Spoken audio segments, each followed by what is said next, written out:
and it's still summer. It's October, but it still feels like summer out there. I can't remember the last time it rained.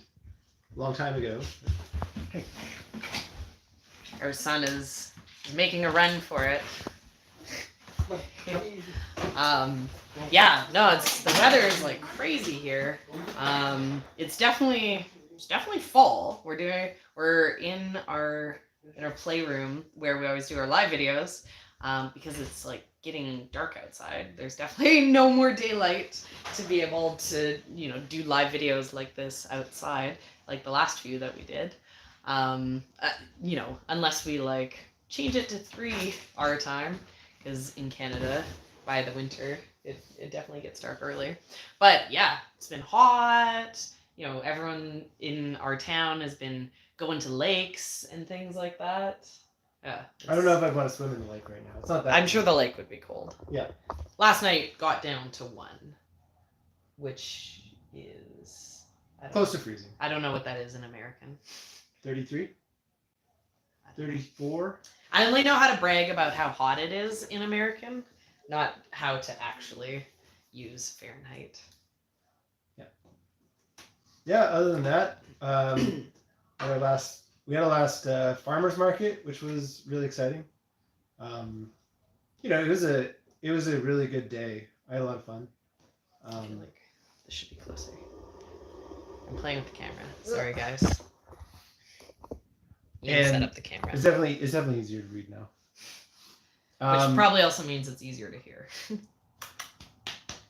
have 2 cats behind us. No, hey, no, bad. We got a new cat. I think we showed him. I think we showed him too. He's like, oh no, I'm being bad. His name's Kaya, and he likes to bite. and to, including us. But he's cuddly and he's nice. Finish your beats before you come. No, finish your beats. No, I'm doing. Yeah, so someone's asking, were we affected by the hurricane? We're on the west coast of Canada. So no. Yeah. I don't has there ever been hurricanes? No. In this? I think, aren't they, when they're in the Pacific, they're called typhoons or something? Yeah. But even then, I don't know. We last year we had atmospheric rivers. Yeah. Which was when literally a river falls out of the sky worth of water. But those were. But we didn't get that. It was like. It stops before it hits us. Yeah. Because it hits the mountains, but. That's why we're so dry, deserty here. It washed out all the roads to get to Vancouver from us, which is normally like a 4-hour drive. But people use the term atmospheric rivers now. Maybe they used it before, but it used to be Pineapple Express. Oh, really? Yeah, it's a Pineapple Express. But this one was extreme. Well, yeah, Pineapple Express refers to the specific condition that happens on Hawaii, which is where the warm water that makes the moisture is, and then it comes and it hits California, Oregon, Washington, BC. Whereas an atmospheric river is that same sort of phenomenon could happen in other places in the world. Yeah. But the Pineapple Express is just the one that's specific to our West Coast. Someone's asking if we consulted with the cats before we got the new cats. Definitely not, because they all voted no. Well, look, the reason why we got the kitten is because our other kitten that we got this spring is too crazy. He's a psychopath, basically. And we call him Knife Boy. So he because he's too much energy, because he has to stay inside until he's big enough to not be, kittens are they're not smart enough to be safe to go outside. And so we're worried about the coming up winter when our other cats like to come inside instead of living in our outbuilding. So we got Dusty a friend so that he could get some of his energy out. And Kaya's the same age as Dusty, and we got him because his owners were like, he's too crazy and I live in an apartment and he's going insane. And we were like, sounds like the perfect cat for us. Yeah. So. And it took them about a day, and then they're best friends. Yeah. And now they run around the house. Now they spend 2 hours going. Dun, dun, dun, dun, dun. up and down the stairs. Yeah, and we were worried that Dusty, because he's just so relentless when he is trying to play with the other cats and nobody wants to play back, but Kaya initiates Wants to play. all, like, as much or more the playing. Yeah, and he's a floof, so when Dusty jumps on him and tries to bite his neck, he mostly just gets a mouthful of fur. So yeah, Kaya's got this big thick fur coat to protect him when playing with Dusty. Yeah. So people are asking about the tulip bulbs. And so the weather has been so nice that we were like, well, we better do a video about how exciting these tulip bulbs are. But we're not feeling a huge rush to get the tulip bulbs into the ground. Here, we need to get them in before it is before the ground freezes. And then that way everything just exited my brain. We had to get everything into the ground before the ground freezes, or else we can't dig the ground. But it's not like, oh, we need to get them in by this specific day or something bad happens. We still have a reasonable window of time. Yeah. To get it done. Like before December type thing. And with it being dry and with it being warm, it's not bad for us to hold off a little bit on planting them, because we don't really want them to start sprouting. To start sprouting, and it's pretty warm. Like $8,000 worth of bulbs. Don't want it to. Yeah, because the weather's crazy. The weather is like not normal. We're like breaking records for like how hot it is and stuff. It's like every day. Yeah. Every day is like, oh, temperature record. Yeah, it should, like, we're looking back on stuff from last year, and there was rain and it was cold and things were dead, because last year, because I was looking at Thanksgiving from last year, because we had our Canadian Thanksgiving last weekend, and because how warm has it been? That's like it's been like in the mid-20s. Yeah. Right? It's gotten up into like high 20s even. And then nighttime is like low of 10, which is like super warm for this time of But year. we still haven't gotten a frost. And we haven't gotten a frost. Yeah, so last year Thanksgiving was a little bit later. I think Canadian Thanksgiving was around Canadian Thanksgiving around now. Was around now. But we'd had a frost the week before. So, and like last year, it wasn't like, oh, that was an early frost or anything. Yeah, that's what the time that we've had a bunch of years. Early October. Yeah. So yeah, it's crazy how warm it is. But it means that we have like a million flowers. The one thing that's interesting to us, right? So we have lots of flowers. We don't have enough flowers to be doing the farmers market at this point. Though, like, I'd be tempted. We're really busy. Part of the reason why we haven't been putting out a bunch of videos this month, and why we haven't done the live videos the last couple weeks, is we're really busy trying to get our filmmaking project done. Yeah. This is we filmed a documentary this year for community access television type things, and the deadline is right around now. Not like the total final deadline, but it has to be basically a finalized video and goes into edits after this. So that's a lot of work, because it was an ambitious project for us, and it's not if you watched it, you'd be like, okay, there's a bunch of similarities between what we do in our YouTube videos and what this is, but we're also trying to do something different with it. Yeah, but so that's what we've been really busy with that. And if we weren't doing that, we'd probably still be doing the market. Yeah, right. There's lots of flowers still. We went to the market, so we didn't sell at the market this weekend, but we went to the market to shop. And there's still people with flowers, and people were still buying flowers. I definitely feel I don't know that we'd necessarily have $1,000 day at this time of year at the market, but it feels like we for sure have like an $800 day at the market. Yeah, pretty much everything that we had all summer. We still have dahlias and cosmos. Yeah, and like zinnias are, the zinnias have slowed down a bit, but it's been so dry that the zinnias. Oh, funny thing, our farm water got turned off. Yeah. Right, because they turn off our farm water when normally things would be frozen. So our farm water doesn't get turned on till like April, and it gets turned off in like around now. Normally not a problem because it's raining and we wouldn't be watering anything, but we were like, what? Our water's not working. What's going on? Yeah. And we'd been actually having to water as much as we would at the any time in the summer because it's been warm and dry. Yeah, so we would have been doing markets, and I think we would have been selling decently. We've been doing the stands still. The stand's like open every day, but the stand has slowed down a lot. I think that people don't necessarily know that we still have flowers because it's so late in the year.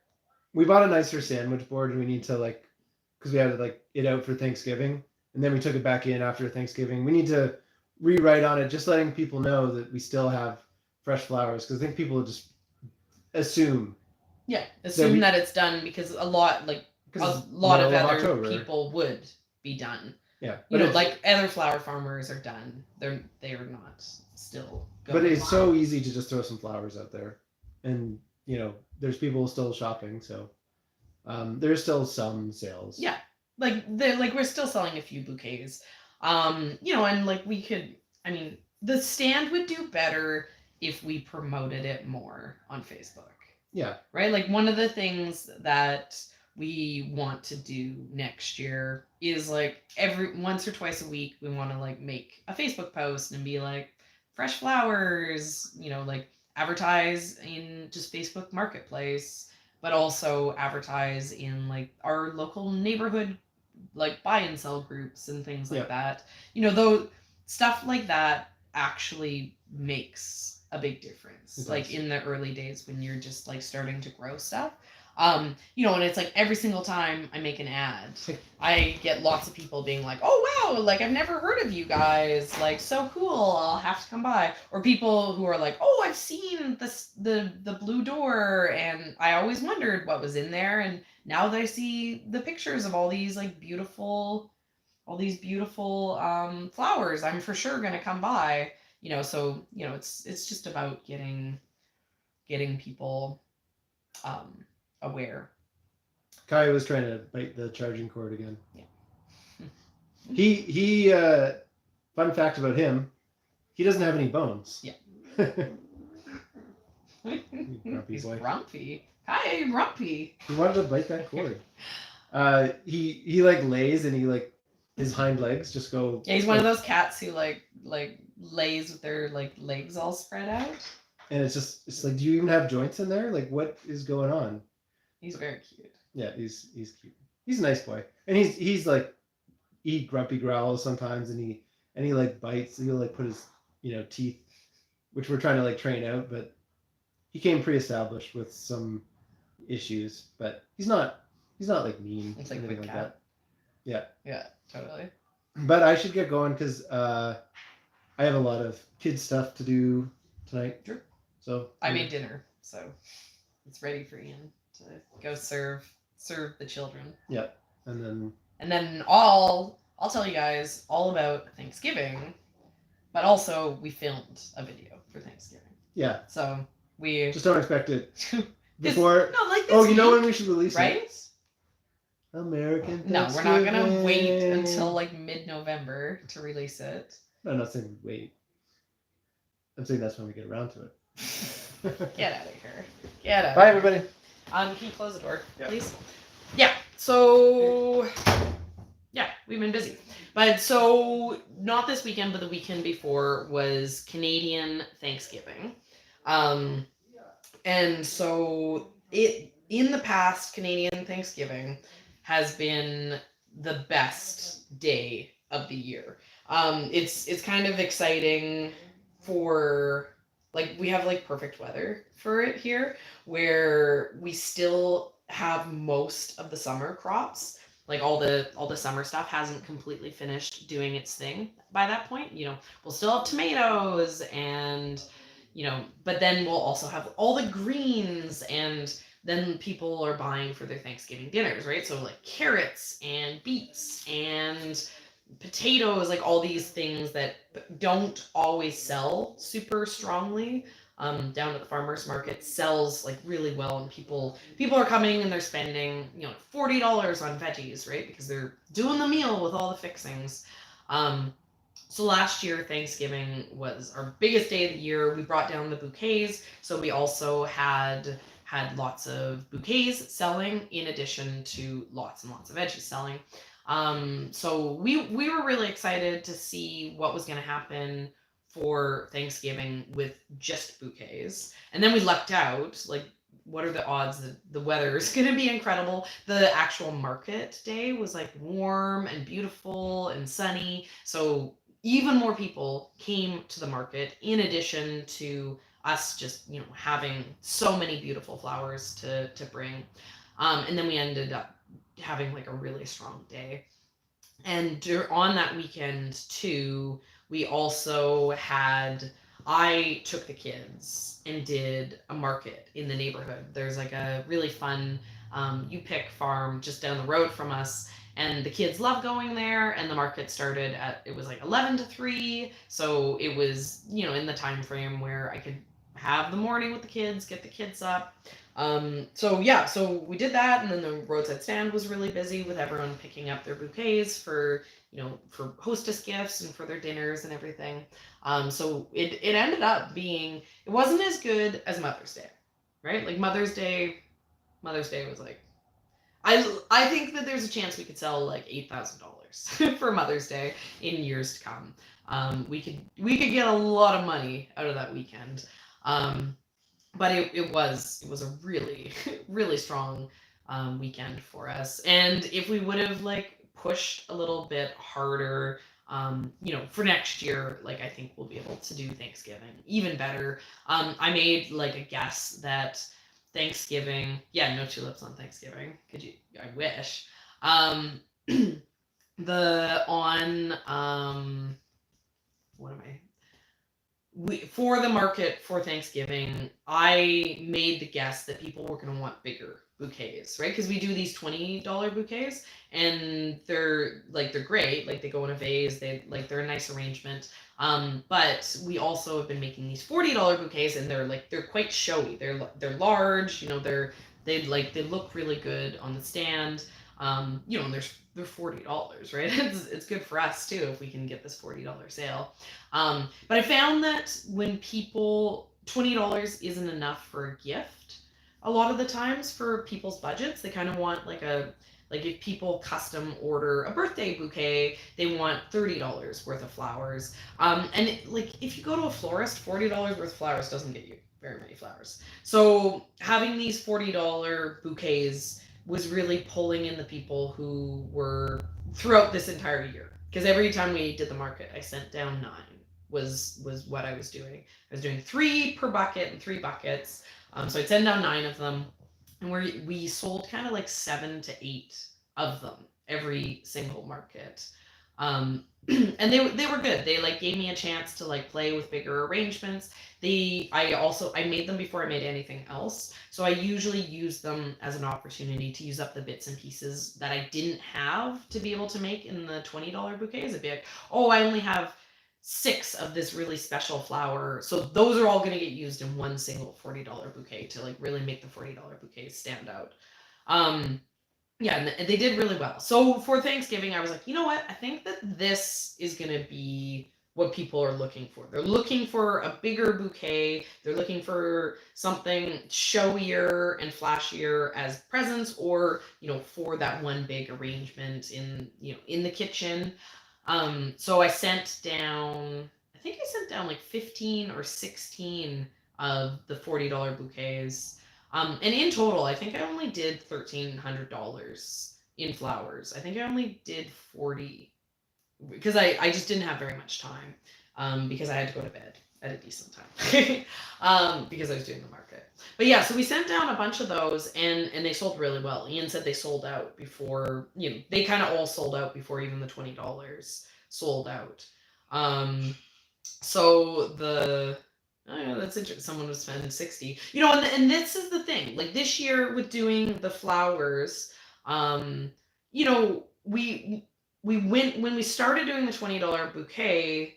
Flowers started to sell really well, and we started to actually make money on flowers. When we did $10 bouquets, even though they were like $10 worth of flowers, they didn't sell. And the one thing that I think about this all the time, right? Because it's weird, right? You think people, $10. If you want $20 worth of flowers, just buy 2 of the $10 ones. But I think that it's like people who buy flowers. If you go to the grocery store, the cheapest flowers available in grocery stores around me is $20 worth of flowers. And bouquets at the grocery store are $25. They're not $20, right? $20 is like a bunch of carnations.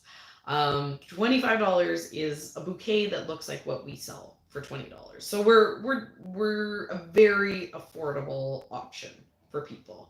But if you buy flowers, that's what you expect to spend. And so if you sell for less than what people are expecting to spend, you're not necessarily appealing to people who buy flowers. And if you're not appealing to people who buy flowers, then you're not pulling in the customer who regularly buys flowers. Sam wants to be in the video. Sam wants to be in the video. This isn't the... So Sam has this...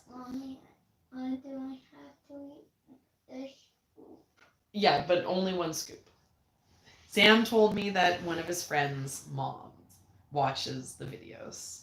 And so he said he wanted to be in one of our videos so that his friend can see him. Which friend's name? But you didn't figure out what your friend's name is. You're supposed to get his name, and then I said you could be in one of the real edited videos, right? Then say hi to him. Yeah, and then you can say hi to him, right? Because that's funny then. Yeah.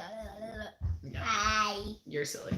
I know you watching the video. You know all the 200 people who are hanging out right now? You. Me. My name is Sam. Have 3 letters. You have 3 brothers. No, he's got 3 letters. Oh, 3 letters. Oh, okay. 3 letters, and we have 10 letters in hers. Really? You think Leah has 10 letters? And you have 3 letters? Yeah. Interesting. Let's You need to say. work on your letters. Oh, here, Sam. Someone's asking you, what's your favorite flower? Is it daisies? Daisy. Is it daisies? Yeah. The white ones that you love to smell. The The poop flowers. Yeah, the poop. Poop flowers are your favorite flowers? Yep.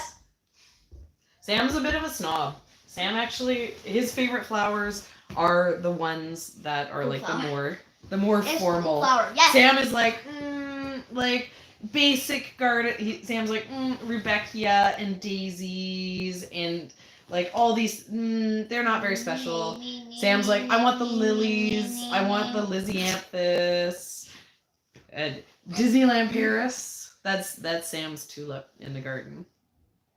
This year we got you. Yeah. Okay. You can take it and go. Okay. Take it and go. Okay. Out of here, both of you. No. Okay. No. They distract me. I don't know what I was talking about. Okay. Up. No, you're not comfy to me. You can sit, but okay. Yeah. But anyways, so Thanksgiving did really good. And it's a lot of interesting information because that's what I was saying. I was I was kind of talking about this year with the flowers.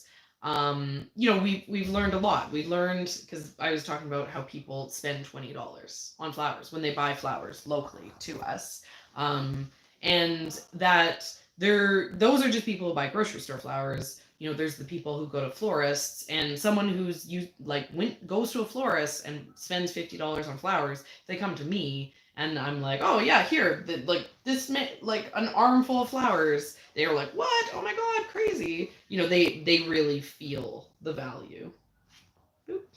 they really feel the value when, you know, we do these like, you know, really large arrangements for that price point, because we're using, you know, the lower price point stuff. Like if someone came to me and they wanted an arrangement, arrangements kind of like a small arrangement starts in kind of in the $50 range, right? Like when you're actually arranging things, you're putting them into a vase, like the cost of the vase and, you know, the cost of like working with a vase, that's, you can't, like, I can't have, there's a $20 wrapped bouquet, but there's no such thing as a $20 like vase arrangement.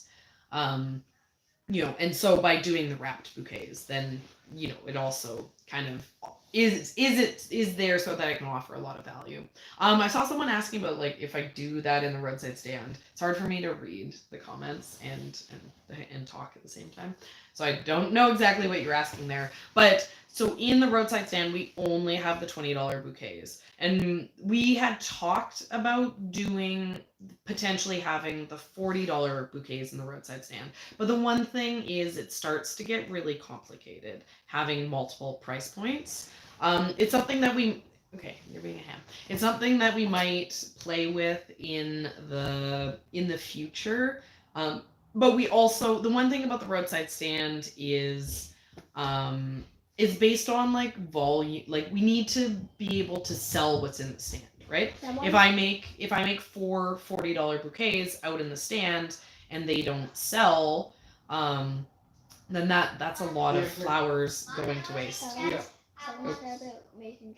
Mason jars? You don't have to eat all that. Like You have this. to eat half of it. Yeah, but like the mason jars, you know, even if it's in a mason jar, it still costs money to arrange it in the mason jar, and the mason jar itself costs money too, right? Like the vase, to get the vase and to wash the vase and prepare the vase for using it, and then like they're hard to transport too. Like a mason jar arrangement isn't any less valuable than like a vase arrangement. It's still the exact same workflow, and we have done mason jars in the past, and they did serve a purpose when we had, like, you know, and I did them this year too. I did them in the spring when I had flowers that were too short. They were too short to do anything but put them into a mason jar, and you know, to bulk up the stand, to have those shorties and be able to still sell them. You know, then it was like, okay, I'll do this extra work, but I'm like I should just grow my flowers better, and I should have enough of my flowers that I don't need to do that, because it costs me money to do that and to charge it. But it's like what I'm saying, having the consistent prices in the stand just makes it easier. So like at the market, our market, like in the peak of the market, the busiest markets of the year, and I don't know like which day that is. I should ask Francis, our market manager, get some stats for you guys. But our markets can have up to 10,000 people go through them, right? So that's a lot of potential customers. You know, if our roadside stand on a Saturday had 1,000 people stop at it, I'd put like $100 bouquet in there, because I'd be like, sure, with 1,000 people, like 1 in 1,000 want $100 bouquet. I can put it out there. I can sell it. You know, if we had 1,000 people coming by the roadside stand, it wouldn't be self-serve. I'd be like out there. I'd be making bouquets. I'd be, you know, like selling stuff. I'd be able to, you know, like have staff. I'd be building a store. You know, it's the farmers market, because of the flow of it. It makes more sense to send those higher price point items, because there is the potential of the customer for that, and no one else at our farmers market is doing that kind of thing. So Jennifer, like the numbers that we kind of have, like on a Saturday, like on the busiest days, like, because they're $20 bouquets, right? So if we have 20 people stop, that's like a crazy good Saturday, right? Because the roadside stand, like, you know, as of now, it's gotten pretty slow. Like I'm kind of like, I'd say we're doing like $500 a week the last couple weeks, like you know, other than the Thanksgiving. That's why I'm like I think people think we're closed for how slow it is. So but so like selling $500, that's like 25 people, right? So at this point, I have I kind of put like 9 bouquets in the stand because I pick and I get the flowers ready and then I put them out for that day because I do them the night before. So I'd go out Sunday night and I'd pick flowers at night. I'd put my kids to bed and pick flowers, arrange them, and then put them into the stand late Sunday night. And that works for me because I know that the flowers are going to be able to rest all night before anyone's going to potentially come and buy them.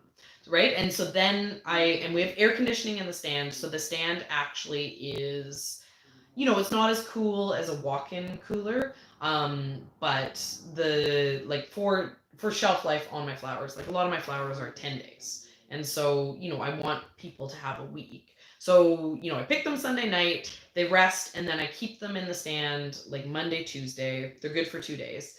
And then at that point, I replace them with new bouquets. So I kind of every 2 days, I'm doing that same thing. At night, I'm picking, I'm arranging, I'm putting them in the stand to rest overnight, and then they're on display for those 2 days. That's why they're fresh. That's why they last so long. But when I'm only having 25 bouquets sell in the week, I can't be putting 20 bouquets in there and then selling 4 of them and then having 16 bouquets to get rid of, right? It just doesn't make sense. So if the stand is slow, I need to have less options in the stand so that I'm not wasting my time and my money because my time is my money. Yeah. So, but yeah, so on the best Saturdays of the year, we are having 20 customers. We're selling $400, which was crazy, right? I sold the Friday would be really good. I had 15 customers. I sold $300 on Friday, and then I had 20 customers and sold $400 on the Saturday, and then Sunday was good. We had 15 customers, sold another $300, and those 3 days was $1,000, and then we sold $120 on 4 days, and that equals $1,500 for the week, right? But 20 people isn't that many people, right? That's not many. That's not a lot of flow of customers. So to put out those higher end bouquets into the stand just isn't making sense yet. And I don't. My plan, which I failed at because we got so busy and so distracted by just trying to keep up, that all of our best laid plans of mice and men, everything just went to chaos. But my plan originally was to have I set up the Local Line website. I did it. I built it for being able to order bouquets. But then I never promoted it to the customers. And the idea was that you have a birthday coming up. You want a $30 bouquet. It's your anniversary. You want a $40 bouquet. You did something super bad in your relationship and you're in the doghouse, so you need a $60 bouquet. Those are all available for special order. This was the plan, right? You could special order it. It was going to be set up so you had to special order with 2 days in advance, right? You couldn't have delivery. And then they wouldn't be in the stand because we've had issues with people not seeing special order for this person. So I try to not put special orders into the stand unless the person's I'm coming at 2:00, and then I can 2:00 I put it into the stand. But we have our carport, which is where our stand originally was. It was people come into the driveway. We had the carport all set up for people to grab things. And so I still use the carport for special orders, right? It's oh, you're coming at 2:00. Okay, it's in the carport, right? It's got your name on it. So it's easy for people to pull in. They don't have to talk to me. They can just grab it and go. Some people, this year we had some people order buckets of things, and those I wanted to keep in the cooler. A few people were like, oh, I want $200 worth of bulk flowers. I'm have an event and I'm making a bunch of things. Those I used to keep in the cooler until people would show up, and then I'd be like, just give me a call when you get here.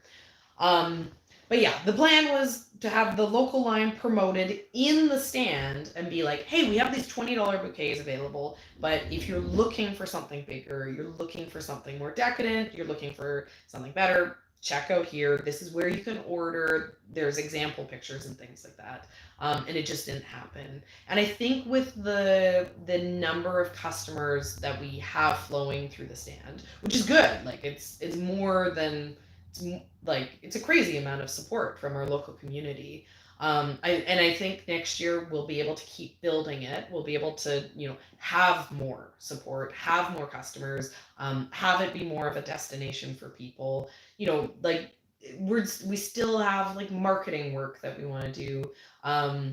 We've been playing around with how to lay out the stand. Like how do we like using it? Like what do we like the best? All of this is just going to keep building. And like next year we can finally do that special order thing, and then in future years, right? Like once we get it to the point, if we can get it to the point that, instead of like 20 customers on a Saturday, we have 50 customers on a Saturday, right? Now, like we're doing $1,000 out of the roadside stand on the weekend. Then that's when it makes sense to, be able to offer those larger bouquets. And the plan for the larger bouquets was, because they're visually obvious that they're not a $20 bouquet. They're twice as big as the $20 bouquets. No one gets confused about them at the farmers market. But Ian's there for them if they were confused to answer questions. The self-serve roadside stand isn't there. But I bought tissue this year, which I haven't done at all. And the plan was if we were to put $40 bouquets into the stand, we'd wrap them in tissue. So then it would be like, oh, the brown paper is the $20, the tissue wrapped is the $40, and then it would be obvious for customers. But we probably still would have people only paying $20 for some of the $40 ones. But that's better than them not selling. The worst case scenario is I make $40 bouquets and they don't sell, because that's a lot of work and a lot of flowers to not make any money. Okay, so CSA. Oh, and so all this stuff that I'm talking about Thanksgiving, we filmed an entire video. And like it's pretty, like I'm excited to get working on it. We've been so focused on our filmmaking project, we just haven't had time to put the video together. But this week, I'm gonna be like, diverting some of my focus. Ian's still going hard. I'm like, I got some extra breathing room. I'm gonna start getting it together. And it's really fun, right? Because we have the 2 markets. And the flowers were looking really beautiful. We did this like massive pick on the Thursday. Ian and I both were working together picking, and then Ian and I were both working together on the Friday to get the stuff. Oh yeah, like I forgot about this. My kids, like the most random thing in the world, on like Wednesday or like Thursday morning, I forget what day it was. But my kids got like, as we were like, oh, we got this big weekend, Thanksgiving, it's so crazy. My kids got Scarlet Fever. My friend was like, oh, she's like, Scarlet Fever, just like the girl who went blind in Little House on the Prairie. And I was like, yeah, no, I feel like I'm out of like Little Woman or something, or like Anna Green Gables. Oh, some of I can't remember the name of the Hallmark movie where the dried flower stand was in, but it's out. It came out last Christmas. Yeah, so my kids got Scarlet Fever, which apparently it's just strep throat, like a certain strain of strep throat, and it gives you like a full body rash. And the best thing about it, there's nothing good about people getting sick. But my kids weren't super sick. They just had this crazy rash. And it's, if like you have to take antibiotics to get rid of it. But if you take antibiotics, 24 hours after taking the antibiotics, you're not contagious anymore. So my kids got sick enough that they got sick early enough into the Thanksgiving that we were able to have them like 48 hours of antibiotics, right? Like it's like, okay, no one's sick, no one's contagious, we don't have to like quarantine. Because like can't be like causing like spreading the plague all over town trying to sell Thanksgiving flowers. But yeah, so that was an additional complication. I think that's part of the reason why we didn't have as many flowers going down. But I can't remember if that's in the video or not, or but yeah, so we have a pretty good video coming together for that. And then we have the farm looks gorgeous. Like it's because it's so nice. The beautiful weather equals beautiful flowers, right? It's like I've been like, what? It's like it's so beautiful right now because we're starting, right? Because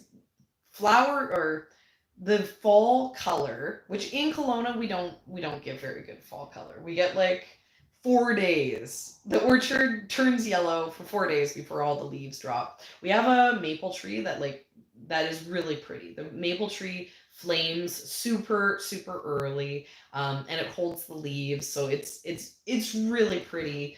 And it's been doing it for a few weeks now.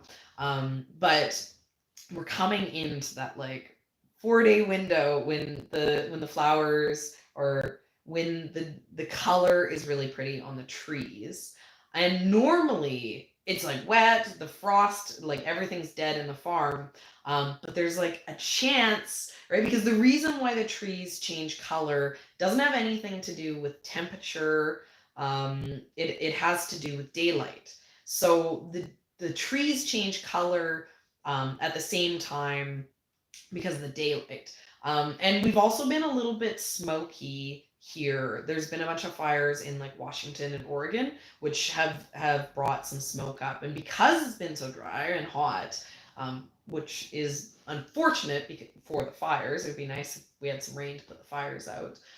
But because of that, we have had not smoke so bad that it's smoky, but it's been quite hazy. And the haze is like if it was cloudy, right? Because it being cloudy can also make the fall color come on quicker because it's less daylight affecting the leaves.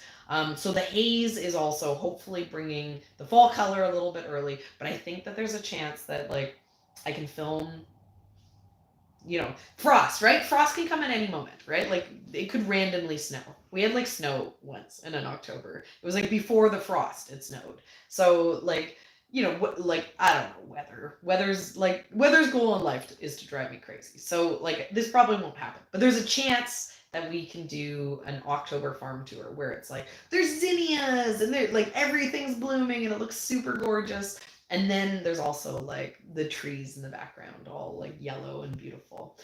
So if we can do that, that would be wonderful. I'd spend 4 days filming and be like, oh, it's so pretty. It's never gonna happen again. But yeah, so we have an October farm tour coming. That's like it'll look good no matter what, but it might look really, really good because there's so many flowers. Like it's just crazy. Zinnias and cosmos, all these things like just blooming. I feel very lucky about the weather this year. But yeah, so we do have some good stuff coming up. And so people were asking like this, I'll give you a list, my to-do list. So we have like a bunch, we have a lot of work to do on the farm because there's lots of things that we're not going to be able to sell that we need to get off the farm for dried flowers. We have a really big Christmas fair. I need to find the date. I need to get it on my calendar because it's like, oh my God, it's coming. It's in November. I think it's end of November. I hope so because I'm busy and I have a lot of work to do for it. But yeah, so we have this Christmas fair coming where we're doing all dried flowers And so I've been drying stuff all year. But there's like my entire bed of the straw flowers have been so happy with the weather we've been having because the cooler nights, the straw flowers like the kind of shoulder seasons. So they kind of had slowed down on blooming in the hot summer, but with the shorter days means we have cooler nights, which has now made the straw flowers like bloom like a whole second flush of straw flowers. So I have a million straw flowers to pick, and I can save those. The status has just been going like crazy. I've spent 4 days trying to pick my status, trying to pick everything out of my status patches because I did 2 full beds of status this year, which was like me being smart. That's how much status everyone should have. Status is the best. But so I spent 4 days and I've only gotten halfway through. There's so much of it. And a bunch of it is kind of like, I was like, I should have picked this a lot earlier, but I was making witch brooms and like the kind of like seedy status. So it's like it's not super, super bright. The colors are a little bit more faded and it's like kind of stiff and structured. And I think it looks really good as like a broom bristle shape. We'll see. What I think looks good isn't always what looks good. But I'm wanting to make a bunch of these like witch broom, like boho decor dried flower features for the craft fair and for people to buy locally. So like I have this big like what Ian and I were riffing. Make hay while the sun shines. That would be a good title, right? Where I have to go out and I have to harvest all these things before, because if the frost comes, it'll damage the flowers, and I won't be able to dry them. As like they'll kind of be like, the status in the straw flowers I can still get if a frost hits it. But I have like a whole bed of marigolds that I'm like, I could just like cut this and hang it to dry. And I love marigolds, are one of my favorite dried flowers. So there's a lot of bulk out there, and if I get enough bulk, then I'll have more dried flowers that I know what to do with. And if I have more dried flowers that I know what to do with, then I can afford to do wreaths. Because wreaths, the problem with the dried flower wreaths is they take like hundreds of dollars of flowers, and then you can't sell them for hundreds of dollars. So I need to have a garbage amount of dried flowers. I need to have so many dried flowers that I'm like, I'm just going to throw these in the garbage because I have too many. And then it makes sense to make wreaths. So first I have to make like all my things that I think actually I can make money on. And then at the end I can make wreaths. But like, I know you guys want to see wreaths. So it's worth it for me to make wreaths, even if it's just to make wreaths, to hang out and make wreaths for you guys and to play with wreaths. I don't actually have to set this, and this is my problem with the YouTube channel. There's lots of things that I'm like, I don't have to justify making money on it on the farm if I can like do it for YouTube. That's part of the reason why I buy too many of things. Though the tulips wasn't an overbuy. The tulips was good, but I do always like throw a few things I shouldn't buy onto like my orders. I'm like, oh, this is like for YouTube, so it's fine. And Ian's like, yeah, sure, whatever. Do what you want. You have a very expensive you have a very inexpensive bad habit of only spending, $50 or $100 on extra things and justifying it as a business expense. But yeah, so I have all this dried flower stuff to get out. I have to plant all the tulips. And I know I know you guys are really worried about me having 18,000 bulbs to plant, because that's a lot of bulbs. But the one thing you need to understand is that if I tried to plant 18,000 bulbs in my landscaping, I would probably die before I finished it. Like, I'd be like, I'm 80, like, it's finally done. Planting the way you plant bulbs for a home garden is it's very difficult. It's physically difficult. It's slow. It's frustrating work. I empathize with all of you guys because I plant stuff in my home garden every year.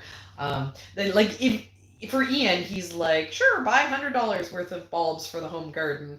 But then I get them and then he's like, I'm not planting 200 bulbs in the garden for you.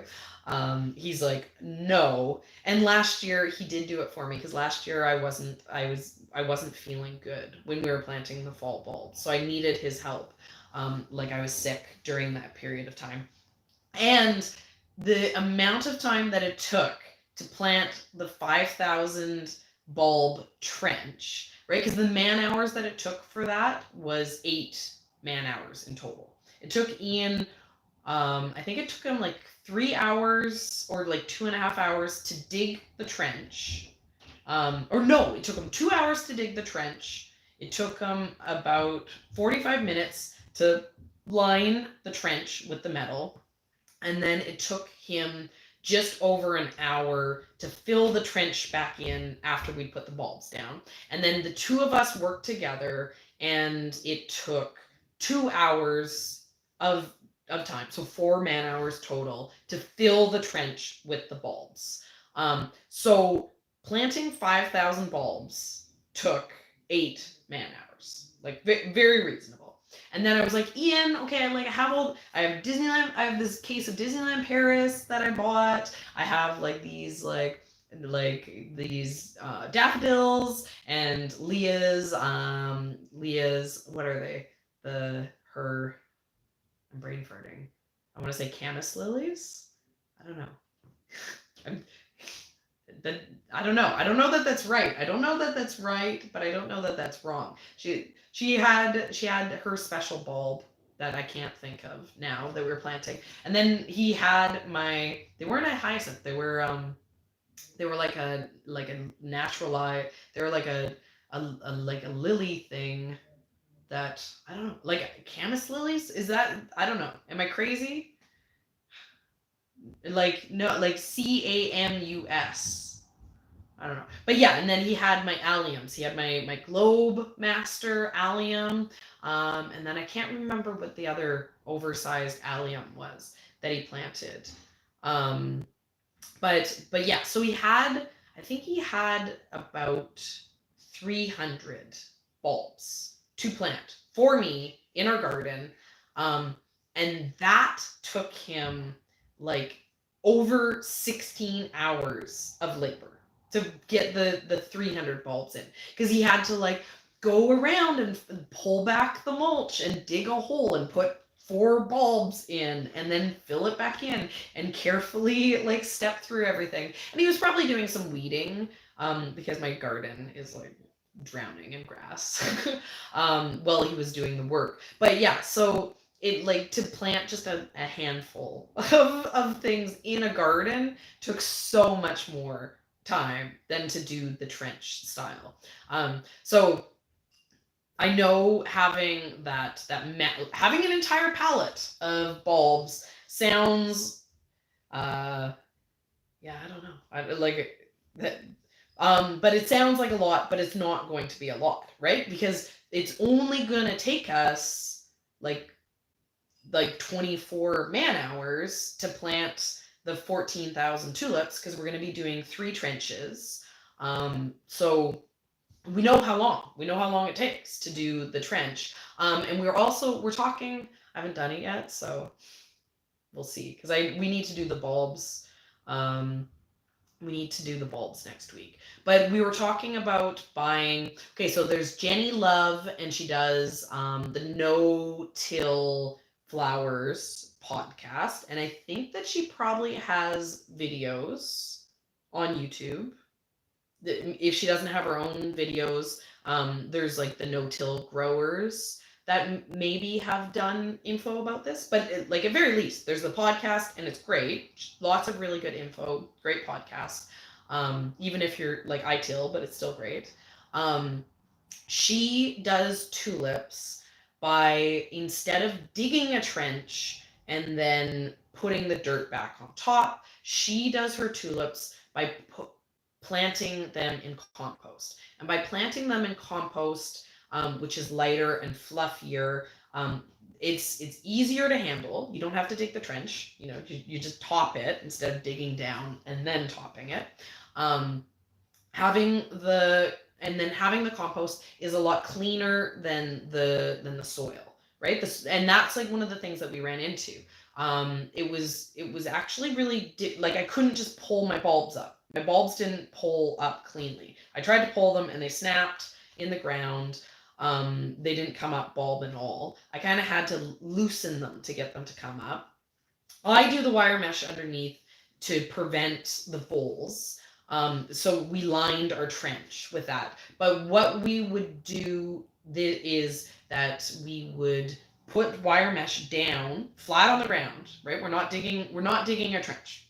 Flat on the ground, wire mesh, and then we build a box. The cost of building the 50-foot raised beds would be a lot of money, but we would be reusing them, and time is money.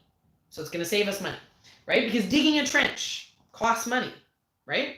And like Ian, like digging like an hour and a half of digging, right? Like, you know, Ian can't, even though it didn't take forever to dig the trench, we probably do need to like sure 8 hours, but then it was like after that 8-hour day, Ian had to like take it easy and not do any other work for the rest of the day because he was really tired after digging a 50-foot trench. But yeah, so what we were talking about doing is doing it this like no-till way where you kind of have a raised bed that you fill with compost, and then they lift out really easily. They're very clean when they come out of the compost, so you save all this time in washing them, right? They lift faster, saves you time, saves you money. They clean faster, saves you time, saves you money. And then the compost, you basically buy compost in the fall instead of buying compost in the spring. The compost isn't bad after having the tulips grown in them. You then take the raised bed, like you break down the raised bed and you spread that compost all over your farm. So it's not even like the cost of the compost has to really be factored in. So it's a really good technique. We were going to do that, but I need to source compost for next week in order to do that, which means that like I probably should get off the live video and then go find compost and order it to show up for next week. But yeah, so we have that. This is like my to-do list where you guys are like helping me out here. I'm getting myself organized. Let's figure out what I need to do these next couple weeks. So, you know, that'll take like a week. I need to do farm cleanup, right? I figure by the time I like strip everything for dried flowers, and I plant all my tulips, at that point we probably should have frost, because that'll be like this week I'm stripping the farm, while also making bouquets for the stand and making a video. And then next week I'll plant all my bulbs. Oh, the other thing I have to do, it's going to take 24 hours for tulips, but I have the 4,000 daffodils, right? And the 4,000 daffodils is going to be a bit of a job, because what we're going to do for that is I have plastic, and we are landscape cloth. I call it plastic because it's plastic. Our plan is we're going to run landscape cloth so we're going to rent a trencher. We're going to trench along our fence line, but first we have to like strip our fence line clean, right? So we need to like either like till it, like do a gentle till, or we need to like, I don't know exactly what we're going to use to clean off the fence line, because the fence line is really weedy. So we're going to clean that off. That'll probably take a day of cleanup. We're going to rent the trencher. We're going to trench our fence line, you know, and we should do that soon while it's still dry. Well, it's easier to use the trencher before it's all muddy. So we're going to trench our like 300-foot fence line. Then we're going to lay down the plastic between the trench, like where the trench is. We're going to do plastic from the trench to the fence. We're going to do 2 feet. We have 3-foot long plastic. We're going to like roll it over to make like a nice strong plastic line tight up against the fence.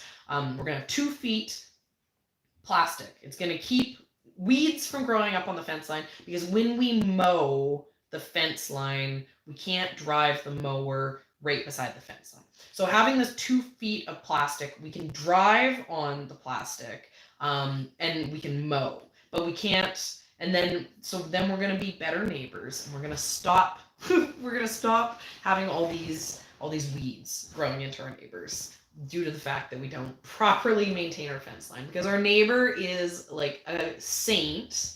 He's like, you know, he looks over at us doing all of our crazy things and he shakes his head, but he like helps us out in a million ways. And one of the main ways he helps us out is he no longer sprays his fence line, because he knows that like we're growing things too close to the fence line. You know, prior to us, because he's like a conventional grower, right? He like grows cherries. He sprays things like crazy. And so he also like sprays like herbicides to kill grass and everything. And anyone who does that, they maintain their fences by spraying their fence line, right? They spray their fence line and then nothing grows up the fence. It protects the fence. But you know, when we started growing, he stopped doing that for us so that we didn't have to worry about any sort of overspray.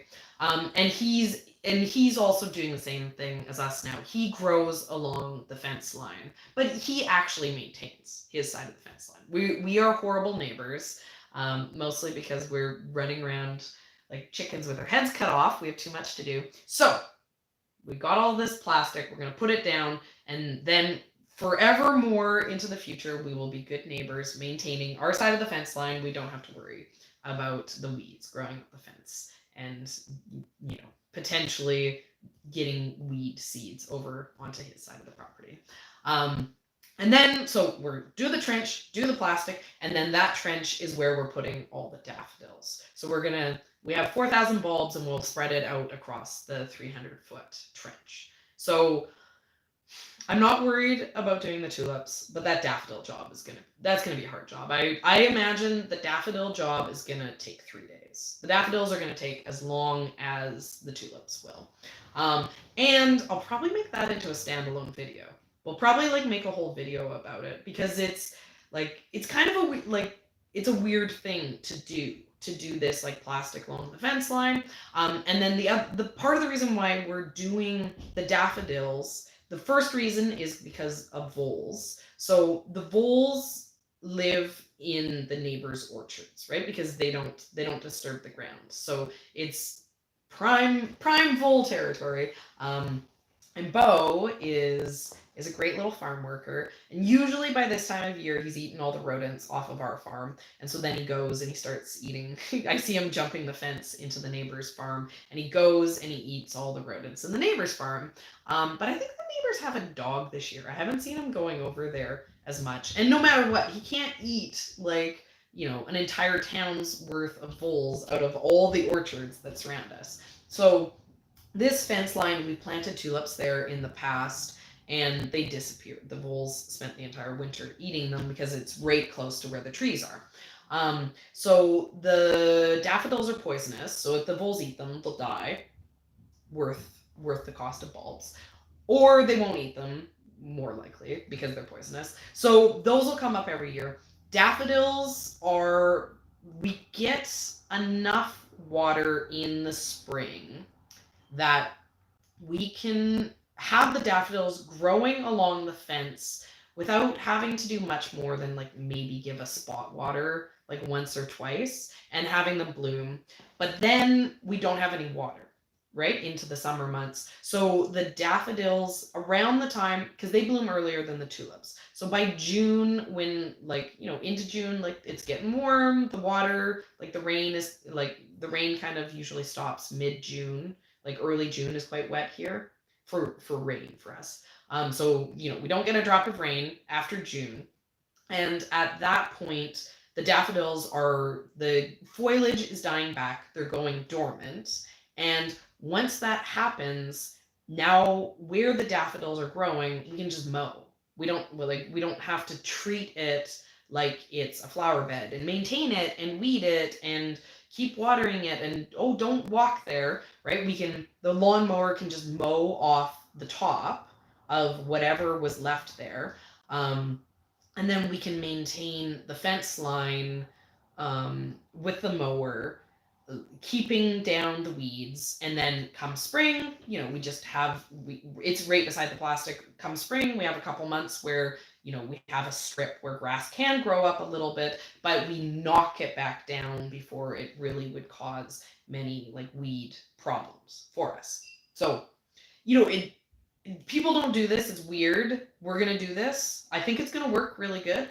I don't know that it's necessarily an idea that would work for anyone else. It's just, it's like we have a fence line and we have voles and we have these weird dry summers, and you know, like it's a lot of just like, these are our specific problems and this might solve a specific problem for us. But I think it would make an interesting video. It's an interesting idea, and at very least, people really should consider renting trenchers if you're ever putting in lots of bulbs in your landscaping, because putting bulbs in your landscaping sucks. And the trencher is amazing because it digs a hole, like it digs a spot to put bulbs in for you super, super fast. So like every time we can like show the trencher, I'm like, guys, think more about a trencher. Okay, so that's like 2 weeks already booked. And then I have the peonies. And the peonies is like, it's gonna be a nightmare job. Like, there's so much work to do. We have to like prep the ground. Ian has to like dig up trees. We've like done a lot of work on it, but not enough. So we have 200 of our peonies now, but we still have a bunch more peonies that are coming. And we paid for them. I don't know. They could be coming this week, I think. Our other half of our peony order, because we have half from Unicorn Blooms and still coming, and then the half that we got from Van Nork. So what we're gonna have to do for that is we're gonna have to completely prep, like what was the space? It was like 24 feet by 75 feet. It's a lot. It's a lot of space that we have to prep. So we have to prep all that. We have to lay down plastic. We have to burn holes in the plastic. We have to dig holes in the burnt holes in the plastic. We have to plant the peony roots in, and then that's that. But yeah, so that job, I really could see that taking us maybe even more than a week, just because it's gonna be a lot to do. Man, I'm busy. I made a lot of fall jobs for myself. Okay, so I guess like that books me till like, I don't know, like November 10th, and then I need to like spend 2 weeks getting ready for that craft fair. I need to then spend 2 weeks prepping $10,000 worth of dried flowers. I don't know. That's pretty doable. But yeah. So we got some good videos coming. That's like actual like stuff on the farm. And then we have some videos that will coming up that will be some more like info stuff. Yeah, and then seed start. Exactly. All I have to do is like plant, like spend my entire fall planting bulbs and plants, and then I just need to like do an entire Christmas craft fair season, and then I just like start growing things for next year again. Yeah, I also need to order. I need to order all my seeds. And that'll be fun because then we can open up all the seeds and look at all the seeds that I bought. I have seeds like all over the outbuilding. I'm so unorganized this year that yeah. Okay, will I plant garlic? Okay, so so we have some stuff coming up. That's what I got going on for me. I know we're at like an hour here. I will stay for another 15 minutes and we'll do questions now. Because I told you guys all the stuff that I wanted to tell you. Update, what's up with me, what I've been doing, selling flowers, what I'm going to be doing in the future, growing flowers. Okay, so Jennifer's asking about garlic. No. I should, but like just for us, right? Because like homegrown garlic is so good. But I'm also like, we have so much. We have so much that we need to do. So the garlic that we planted last year, we didn't even pull out of the ground. If I'm gonna find any time for garlic, the time I'm gonna find for garlic is gonna be to go and pull up the really pathetic heads of garlic that I've planted. I have 3 beds of garlic that I've ignored because the heads ended up being like so small. They were really sad. I never pulled the scapes, so visually I know exactly where the garlic is. But yeah, so yeah, I need to do that. I need to, if I have time, pull the garlic. But I think we're not going to plant any this year.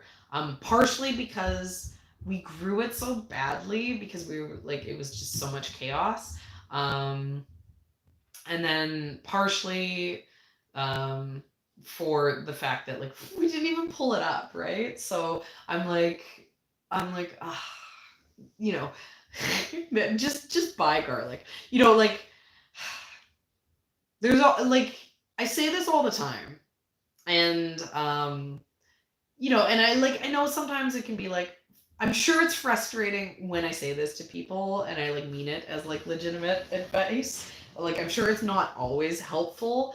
But I want to say it again as proof that like I say this to myself and I mean it when I say it. And like there's always next year, right? And like I I love garlic. I love homegrown garlic. We've been giving like time and space even in our home garden when we had when we didn't have much space. It was like we're still giving space to it for garlic because homegrown garlic is so good. I messed it up this year, right? And it it's like I'll eat what's in there if I can grab it. If they're in the ground, I'll have like an amazing crop of green garlic next year. I'll be able to provide like all of Kelowna with green garlic with my 3 whole beds. But yeah, like if I don't grow garlic for a year, it's just gonna make me appreciate homegrown garlic even more and give me the motivation to get it into the ground next fall. So it's like it obviously it's frustrating for me that I messed it up, right? Like, but I have the choice that I can like be really disappointed in myself and like put all this pressure and negative feelings on myself for like the mistakes that I made, right? Or I can be like, let's give yourself some forgiveness. There's always next year, right? And so like when I tell you guys like, oh, if you kill it, like whatever, there's next year, all of that, it's like give yourself the permission to like have space for mistakes, right? Because like it's gardening, right? Like you have you have every year that you live, right? Like there is nothing that you mess up that is like end of the world, right? Like, it sucks for me, like I'll have to pay some money to like local farms to get delicious, wonderful, beautiful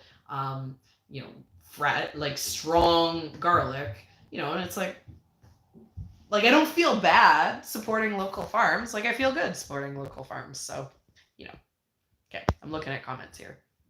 Mostly it's just you guys being like, what? Garlic? No. Buying flower seeds and bulbs and planting and growing and harvesting and arranging and selling and dude, where's my car? Yeah, pretty. You get it. Okay, let's see. The landscape fabric only kept out weeds here in SoCal for 2 months. For my fence line, I cut 12-inch wide strips of pool liner and put it under the edges of the fence. Okay, so not all landscape fabrics are made or are created equally. I tell people this all the time, right? Because it's one of those things where it's really difficult to necessarily get this across in video. But you cannot buy landscape fabric from a hardware store. Like the hardware store, like, and I've had people come to me and be like, oh, your link is broken. Your Amazon link is broken for your landscape fabric. And I haven't updated it because I know the link. Even when I made the link, I don't even know that the link had a product available for the landscape fabric. I use that specific link because I was like, this is what you should look for, right? So even though it's not like you can here's a link, just go buy it, it's easy. It was a brand that is good quality and is UV protectant and actually will stand up. So yeah, because the landscape fabric that you like get at the hardware store, like, you know, the way I explain it is like, instead of going and buying landscape fabric that you can find in the hardware store, just get like a chipper shredder and a bunch of grocery store bags, and just like chipper shred grocery store bags onto your garden, because that'll be easier to clean up than this like stupid landscape fabric. It's like, hey, do you want to put like plastic garbage in your garden? Like, yeah.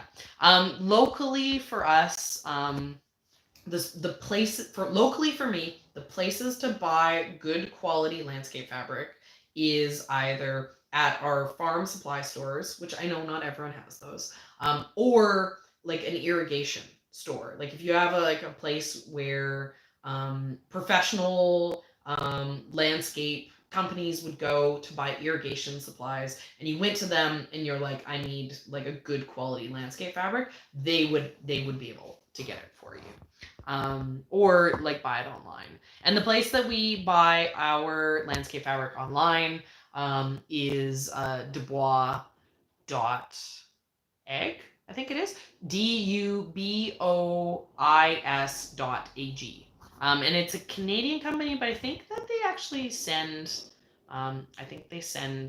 they ship to America too. Okay. Yeah, you can't grow everything. That's right. Okay. I got any more questions, guys? I don't know. It was mostly just you guys being like, no. I see freeze-dried garlic. That'd be fun. But I'm not gonna go buy a freeze dryer. But I did, so what I did, and part of the reason why I'm not like, oh no, garlic, is the last year I had so much garlic left over. We had more than we could sell. And so I made garlic salt. This is like a really good recipe. So I did 50% garlic, 50% salt, and I took the garlic and I chopped my garlic in the food processor. And then I added the salt in, and so by chopping it as fine as I could get it in the food processor, it got pretty fine. And then when I added in the salt, that made it so it got like super fine. Like the texture of the salt being in there, it chopped up and then it was like a paste almost. And I took it and it felt like kinetic sand if you have kids, or like wet sand. And then I took it and I laid it out at like the paste onto sheets in my food dryer. Is that, am I going crazy? That feels like a word that isn't real. Food dehydrator. There. Put it in my dehydrator. I have like an Excalibur brand one, so it like has these nice big trays. And then I dried it, and then after it was dried, it was like sheets, and I was like smash, and I have them in a bucket. And when I process some to like bring it out, I put it into like a coffee grinder, right? Because they're like hard dried chunks of salt basically. So I grind it up, or I could put it into like a pepper grinder. And it's so good, guys. It's like, and so what I did with it too is I didn't do only and I'll talk about ranunculus before I'm done. I see those there. I didn't do only salt and garlic. I actually added like herbs. The first one I did, I had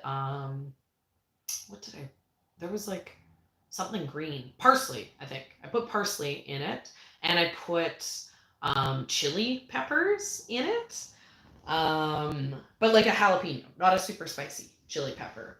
And there was like a couple other things that I put, and so it's almost like a seasoning salt. It's like it's like, I'm like drooling thinking about it. We put it on everything. So we went from like using a lot of garlic to now, because the seasoning salt is so tasty, we use a lot of this garlic salt that I made, and that's part of the reason why I'm not like, no garlic. And also I did some diet changes because I was having like some stomach issues, and so we cut garlic out of our diet, which is like very I accept your condolences. So we weren't eating much garlic until this summer, and then I found out that like I'm fine. I can eat garlic. It doesn't actually cause any stomach issues for me. So we started eating garlic again. But the garlic salt, really good, guys. I did 3. I did the first one, and it's just like seasoning salt, and it's the one we use the most. And then I have one that I did with habaneros. And so it is, because I'm not like a spice, like I like hot sauce, but I'm a mild, I like spice, but I like a mild spice type person. So habaneros are like, oh my god, like who wants to eat this? But so I use them to make a garlic salt, and the garlic salt, because like how much salt do you put on something, right? Like you only put a little bit of salt. So the garlic salt is actually pretty spicy, but because it's salt, so it's habanero garlic salt. Because I use so little of it, it's like a good amount of heat, and it actually has like a lot of, like the habaneros, they taste so good. They're like the flavor's really nice on them. They're just too spicy. So I made the habanero garlic salt, and that one is like really good. And then I made pesto garlic salt. So I did basil, garlic, and salt, and so that one's really fun too. Though like that one we don't use as much, but only because the other ones are so good. Okay, so I'm gonna talk about the ranunculus, and then I gotta go. Okay, so what we bought for ranunculus. So I'm sure not all of you saw what we got in our tulip order, because that video was an hour long, and we showed it at the very end. But we bought, I think we had 500 ranunculus from Van Noort, because we got the white, the bonbon, which I think is like a pink, and then the salmon, and then the Pauline, which is a dark color. Maybe there's only 400. Yeah, I don't know. Maybe there's only 400 that we got. But yeah, so we got like 400 or 500. Let's say 400, because that 400 to be safe. From Van Noort, which we already have on hand. And then the main place that I ordered ranunculus from this year is Unicorn Blooms. And so they're the ones that I bought from last year, and they're where I got all the really bright, fun colors. So I think I ordered 300 orange. I think I ordered 200 yellow. Red. I got like a variegated, like a white and pink one. I think I got like a bright pink, like a hot pink. I think I got like a mixed color orange one. I think I ordered 8. I can't remember. Like I ordered these like back in March or something, at the same time that I ordered the Van Noort stuff. So it's hard to remember. But I think I have 1,200 coming from Unicorn Blooms. Unless I'm like short, I'm short ordered, right? Unless they don't have enough and I don't get everything that I ordered. But so I think in total, what I have ordered in for ranunculus is enough to do, because the ranunculus fits about 500 per bed. So I think what I ordered was enough to do 3 full beds. And then I also ordered anemones, and I think I ordered 600 in total, like enough for a full bed of anemones. And I have blue ones coming. But there's apparently been like major crop failure in anemones this year. So we'll see. We'll see what I get. I'm really hoping I get some. But you know, there's always next year if I don't. But yeah, so I have a bunch of that stuff coming. Mommy, can you have more noodles? I can. I'm almost done. I just need 2 more minutes, okay? So I have a bunch of those coming. And then we lifted all the Ranunculus out of the greenhouse. So the Ranunculus in the greenhouse were the ones that I got from Unicorn Blooms that were all the bright colors. So I have like my orange and my red and my yellow and my hot pink. And then that super dark color, which I wasn't super stoked on. I don't think I ordered that one again. I was like, too dark. It didn't sell very well. And it was probably like, if it got wet, it was almost like the color washed out of it. Like if I got it wet, it was like, putting like colored tissue paper in water. Yeah. So I saved all those. There was 500 in the greenhouse. Because it was an entire bed. So I pulled up everything, and then on the saved Ranunculus, when you save them, they divide. They get bigger. They get more. So I wouldn't be surprised if an entire bed of saved Ranunculus can turn into 2 beds of Ranunculus. So I have those. I have them just lifted, and they're like a mess. That's like a job. That's a January job that I can make a video about it in January. There we go. We got content. We got me booked till Christmas. This is what's gonna happen after that. I'm gonna do these Ranunculus. But yeah, so I have a bunch of those, and I didn't label them. I just have them like in a mix, and my plan with that is, so my best stuff will get to go in a greenhouse, and then the stuff that like the saved stuff I'll plant out in the field, and then. So that's like what I got done. What I didn't get done, which I should have gotten done, is I had 2 beds planted out in the field. And those were the ones that I saved from the year before. So the colors that I had saved from the year before were white, pink, and yellow. So like I had a whole bed, like my half bed from the year before turned into a full bed with my saved ones. And then I also planted outside like my white and my pink and, like the ones that I just listed that I ordered from Van Noort. He's looking for more. He's looking for more noodles. Yeah, no, that's right. Yeah. So I have more butter.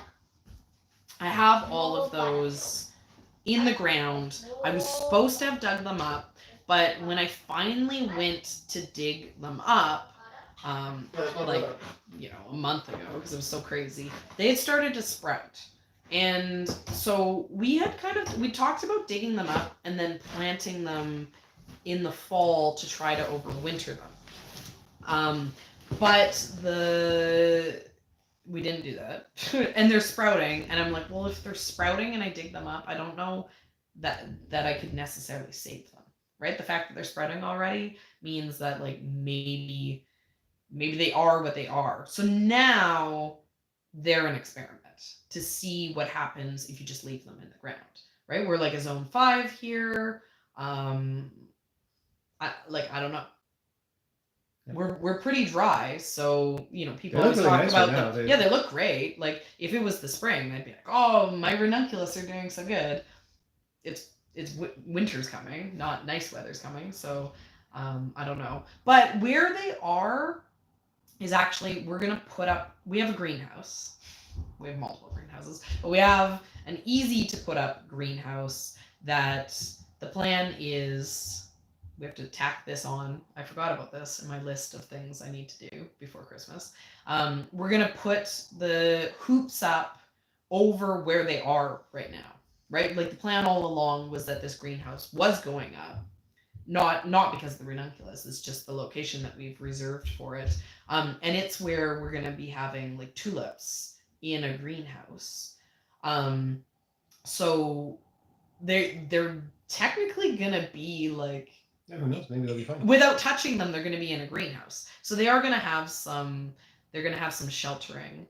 And if they rot and they die, they I saved the good stuff, and I have 1,500 coming. So we'll be fine. It's always better to have more. Yeah. But it'll be a fun experiment to see what happens. My thing is, it's like, yeah, sure, I could have lifted them and I could have probably sold them. We didn't have time. But we didn't have time. So. There's always next year. Yeah. But it'll be interesting. No matter what, there's value in it for me to see what they do. So yeah. Leah, here's an update. Leah spilt her soup. on one of our hardwood floors that has like big gaps between it. I made a And you cream can of see- pumpkin soup. And you can see like the live edge of the like planks from a million years ago. So it's always fun when soup goes down in those types of spots. One of my favorite things to do is clean that up. But I made her clean it up, so Which means that we'll then have to go clean it up when she's done. I gave multiple supervisions and I gave a lot of instruction. She felt very lucky that she got to clean it up. Okay, so I gotta go clean soup out of the cracks of my 100-year-old hardwood floors. So that's me. All right, but stay tuned for our Thanksgiving market video, and stay on the edge of your seat for our big documentary prize video, which will be available to all of you in only 16 don't know how months. long. 16 months. We can't. We're really excited to share the documentary with you guys, but we can't do it. Oh yes, Jennifer, thank you. Members Live. We need to do that soon. So do a poll. Yeah.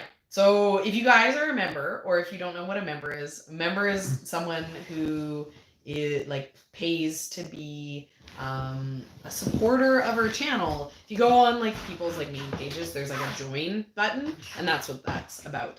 And you guys get a cool little logo beside your name, which is my favorite part of it. And then once a month we do a live video that's just for the members. But I always lose track of the time. Story of my life. And it's that time at which I realize that I've lost track of time and I need to do a members live video. And so what we do to discuss it, if you guys are a member, if you're a new member, look in the community tab. We I have members only posts in there where we pick a day that work. I usually give 2 options. We pick a day that works, and then I promote the video in there because it's a private video and you need the video link. So yeah, I'll probably go make a post talking about when we should all get together for that tonight, because I always forget. and then so stay tuned for those too. Okay, thanks so much for hanging out, guys. It's always fun to chat and hang out, especially when it's been so long since we've done one of these. But yeah, okay. Stay tuned for the video, and I'll hopefully see you guys next week. Okay, bye now.